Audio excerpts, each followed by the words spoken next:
And so she said something to me that I'll never forget. She said, how often do you lose money on houses? And I said, well, at that point, I had done like 600 houses. I was like, I've done, 500 or 600 houses. I probably lost money on 5 of them. And so she's like, okay, so like 1% of the time you've lost money? And I was like, yeah. So she's like, so when you buy a house, you have a 99% chance of making money? I was like, yeah, I guess. Like when you put it that way, yeah.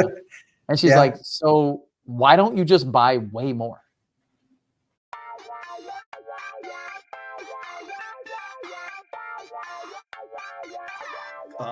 Section 8 clients. Do you get like a list of people?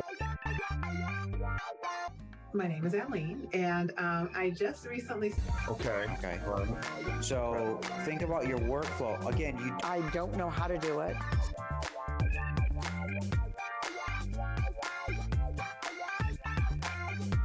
I know how to do it, and I'm trying to instruct other people to do better in their business, but I also have to do better in my business.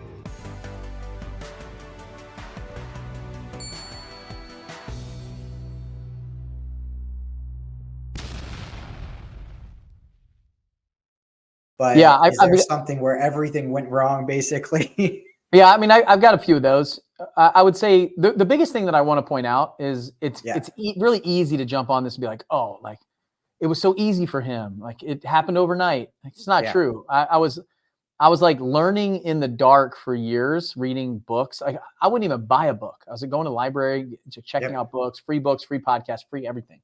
And so it took years of me before I even got out there and did anything. So I hope that's not you. I hope you aren't like somebody who has to just do all that. And then it took me 4.5 months after I joined that mastermind to get my first deal. So I paid $25,000 to join a program. And 4.5 months into that program is when I got my first $9,900 check from wholesaling a deal. So 4.5 months of me doing the same thing over and over and over again and saying, being consistent, listening to my coach and taking the actions that I was being told to do. And maybe small tweaks along the way, but the belief that I had that I would do it was like, I was unshakable belief. And I paid in full. I was like, I'm paying $25,000 because I'm going all in. Like this is the right people. This is where I want to be. And it paid off in spades 67 houses later. But that 67 houses would last for 4.5 months of doing the work before I got my first check. So, and I remember a house specifically. So this house was on HGTV twice. So it was on Beachfront Bargain Hunters or something, and then like some other like luxury waterfront show. I bought the house off market. It was somebody who won the lottery who called me because they were broke. So this is totally common, and this everybody talks about it. But they won the lottery. They won a couple $1 million. Bought this house, boats, cars. I pulled up. There was like a nice boat, Corvette, all stuff. They fixed it up. They put hundreds of thousands of dollars into the house, and they couldn't pay their tax bill. They got a big tax bill for like $400K. And so they held a first position mortgage. I got them to owner finance it if they got a certain amount of money back. So I had them owner finance it. I brought in a lender to do a second to pay for the rest of it. I had no money in the deal. I had to do like $30,000 or $40,000 worth of work because the work they did just wasn't that great. It wasn't ideal. And then there was railroad tracks. So there was two. It was on the bay, and there was a big house, pool in the front yard on this like side road, and then railroad tracks. And then there was another parcel that was the waterfront like dock and area, but you have to walk across the railroad tracks. I had a friend who was one of my investors at the time. He wouldn't invest in it because of the railroad tracks. He's like, I'm not lending you money because of the railroad tracks. And I was like, okay. I put him in another deal. Didn't think anything of it. I probably should have listened to him. And we fixed it up. It was a high-end property in a non-high-end area. So Pensacola doesn't have a lot of really high-end houses, 800,000 plus houses. So very small market that I was marketing to. The market wasn't really hot. This was in like 2017, probably. Okay. Right around there. So it was still kind of a buyer's market or like, somewhere in the middle. So people looking at that house were looking at all the other $800,000 houses. I didn't realize that price drops on an $800,000 house. Like you can't do what I did in the 250 to 300 where I was living. You know, that's most of my houses. Yeah. First time median home price houses there. 150 to 250 is about what our ARVs were. You can't do a $10,000 price drop. Nobody pays attention to that. So you got to do a $50,000 price drop. And so it was just the railroad tracks, all the stuff, the hold times, the holding costs, eating my lunch, the contractors. I was using my $150,000, $200,000 house contractors for an $800,000 house.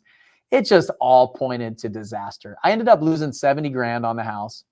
But nobody knew. Like my lenders didn't know. They got paid in full. We were doing a business that had about 10 transactions a month at that time. So, you know, we pretty much broke even that month. So the $70,000 loss, we had enough profitability in the company to eat that hit. And I learned a lot. I pretty much lost money on all the expensive houses I've ever done. I lost 50K on another one, lost 30K on another one. Have a crazy story about how I bought a house, fixed it up, sold it. And then I got sued 2 years later and I bought it back, turned it into an Airbnb. Then a hurricane hit it 2 weeks before closing. And then I sold it for $300,000 less than I was going to sell it for 3 weeks before that to the same buyer. Wow. So it's all kinds of crazy stuff that happens in the real estate business. I could literally write a book on how many people have pulled a gun on me, how many times I've gotten like fleas going into houses, you've been yelled at, screamed at, all kinds of stuff. Wow. So, you know, going through all of that, I mean, yeah, it's battle scars, it's this, it's that. But I think one thing that keeps you going, the good thing is that you had other flips going on at the same time to be able to offset a lot of those losses. So you're taking calculated risks at this moment. Is that right? So I would agree with that. But honestly, even if I hadn't, sometimes the lessons that we learn when we lose money or break even are better than the ones that we're doing well. What I learned at that time was I thought everything I touched turned to gold at that time. Like I hadn't lost money before. I hadn't really been burned. I pretty much thought I was like the golden child. I was like I was very successful in the mastermind group. I became one of the coaches and I thought I couldn't fail probably. And I probably wouldn't have said that out loud or actually believed it then, but I had no business buying that house. And in fact, it was a competitive offer with another realtor who was going to get it instead of me. And I was like, I'll pay a little bit more. I'll figure this out. Like I'm going to win. And so I learned a ton of lessons there. But one thing that I will say, so Annie Duke is a poker player. She is a phenomenal poker player, like world-winning poker player. She also has a PhD. And so she wrote a book called Thinking in Bets and another book called How to Decide.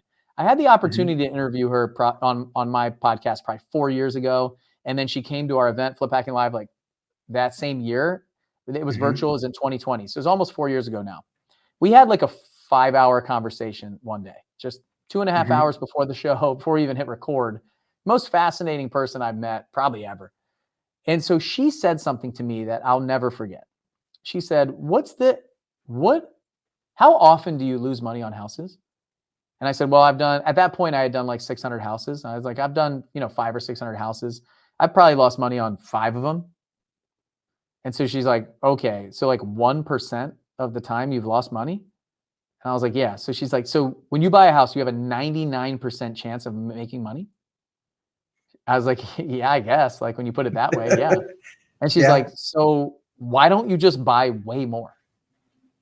And I was like, you know what? You're right. Like, and so she said, when she has a 60% chance of winning a hand, all she has to do is play more. All she has to do is get involved in that pot. So she's like, as a poker player, this is the most ridiculous, like the fact that people aren't playing more and doing this more and growing and scaling their business is insane to her. She's like, if I had a 99% chance of winning, I would be a billionaire right now. And so when she said that, it was a huge aha for me to try to figure out, like, I thought in the beginning, me doing just one house a year was less risk.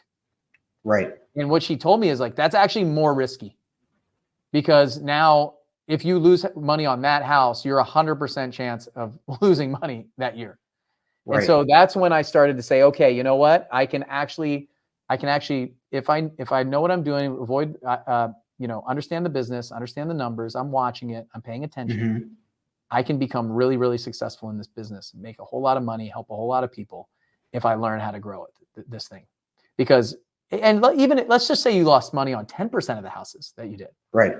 90% chance of winning. Like, you just have to play more. You just have to get involved more.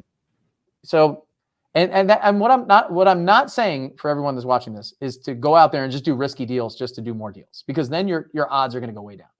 But if you develop your risk platform, like your risk tolerance, and you go out there and understand your buy range. And honestly, if I hadn't done those expensive houses at all, I'd probably be close to 100%. So most definitely figure out where you're buying, what your box looks like, what the purpose of your company is, and just go play more.